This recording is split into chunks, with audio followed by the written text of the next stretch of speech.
Bonjour à tous, on va, Bezrat Hashem Itbarach, passer en revue tous les points, enfin à peu près, en espérant ne rien oublier, les points qu'on a vus, les points halachiques de cette semaine concernant la sugia de Birkat al-Levana.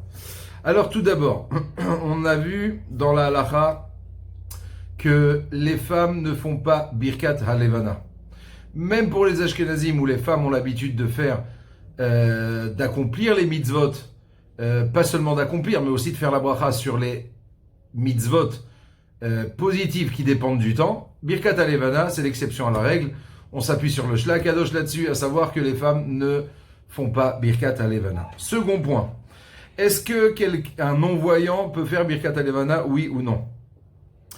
Le Mishnah Berurah nous dit que un non-voyant peut faire Birkat al-Levana. Pourquoi? Parce que Birkat al-Levana, c'est une bracha sur la création de la lune, le renouvellement de la création de la lune. D'accord? Par contre, si vous regardez dans le Biur Halacha, là-bas il arrive à une autre conclusion. Il nous dit, c'est-à-dire, c'est pas qu'il se contredit. D'un côté, il dit, il a tout à fait le droit, mais dans le Biur Halacha, il nous dit, ça serait préférable qu'il se fasse acquitter par quelqu'un d'autre. Très bien. Ensuite, on a vu que Birkat al-Levana, on se doit de réciter la bénédiction la nuit. À savoir, même pas juste après le coucher du soleil. Vous voulez savoir c'est quoi la nuit? La nuit, c'est aux environs, nous dira Ben Sion Abba-Shaul, aux environs de 25-27 minutes après le coucher du soleil. Une autre question aussi qui peut se poser, qu'on peut se poser comme question, c'est que vous savez très bien que aux yeux de la Torah, le jour commence à ce qu'on appelle Amoud Hashahar. Maintenant, les mitzvot, en général, on ne les fait pas. C'est pas en général. Les mitzvot, on ne les accomplit pas à partir d'Amoud Hashahar. On ne les accomplit que à partir du Netzach Hama. Mais, donc, en vérité, dès que Amoud Hashahar arrive, d'accord, c'est déjà le jour. Mais en vérité, si vous regardez à l'extérieur, il fait encore sombre. Le Gaon Rav Nissim Karelitz Zichron Tzadik Livracha, lui, tranche la halacha que si, au moment de Amoud Hashahar, ce qui est de manière générale ce qui se passe, il fait encore bien obscur dehors et qu'on voit bien la lune, on peut quand même faire Birkat al-Levana. Très bien. Un autre point. Si la Levana est voilée par des nuages, alors le Mishnah Berurah tranche la halacha que si ces nuages-là sont légers, d'accord, elle est juste voilée comme ça, donc on la voit bien, et on peut même profiter de son éclairage, on peut faire la bracha. Si par contre, le voile, ce n'est pas seulement un voile, c'est épais, d'accord, et on peut même pas profiter. On peut voir la lune, mais on peut pas profiter de sa lumière. On ne peut pas faire de bracha. Très bien. Maintenant, il en va de même. Là, on a parlé dans un cas où on parle de nuages. Mais si, admettons, il y a un écran entre moi et la lune, admettons un toit, je sais, et que donc je ne peux voir la lune qu'à travers cette paroi, c'est le même din. Si la paroi, une fois de plus, laisse passer une certaine visibilité, à savoir que je vois la lune et je peux profiter de la lumière, je peux faire la bracha, sinon non.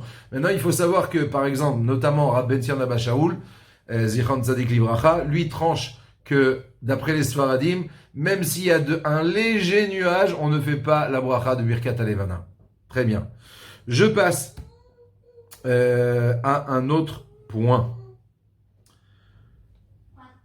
On a vu dans le Shulchan Arour que le mieux, c'est de faire Birkat al-Levana, Motzei Shabbat, comme on l'a appris, parce qu'on est encore bien habillé, encore bien parfumé du Shabbat. Donc c'est le moment idéal, d'accord? Ensuite, un autre point, qu'est-ce qu'on a vu d'autre? Au passage, quand on parle de Motzei Shabbat, il en va de même, vous l'aurez compris, pour Motzei Yom Tov, parce que Motzei Yom Tov aussi, on est encore bien habillé, bien parfumé. Très bien, c'est la même chose.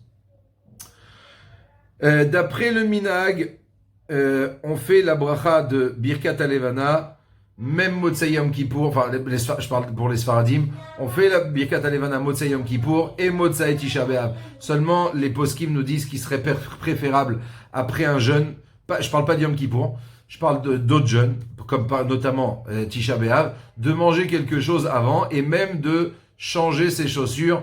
Il y a certains qui mettent pas du tout de chaussures à Yom Kippour ou à Tisha B'Av, alors faudra se chausser.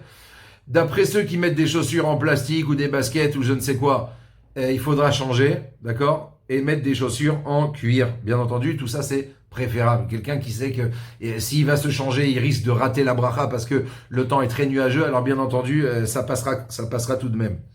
Ensuite, on a vu que les Khatrila, on ne fait pas Birkat Alevana, ni Shabbat, ni Yom Tov, ça c'est les Khatrila. Mais si, admettons, quelqu'un a oublié, ce soir, vendredi soir, c'est le dernier soir. C'est ou maintenant ou jamais. Bien entendu qu'il aura le droit de faire Birkat Alevana, Shabbat et Yom Tov.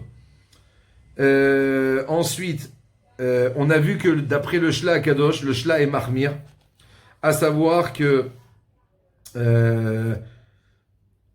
qu'il faut, avant de faire Birkat Alevana, observer la lune, mais juste une fois. Le Shla Kadosh et Mahmir, de dire qu'il ne faut pas regarder la lune durant la bénédiction. D'accord? Ensuite, on fait la bracha de Birkat Alevana jusqu'au 16 du mois, comme ça tranche le Shulchan Arour. Le 16 est exclu. Quand on dit jusqu'au 16, j'exclus le 16, d'accord?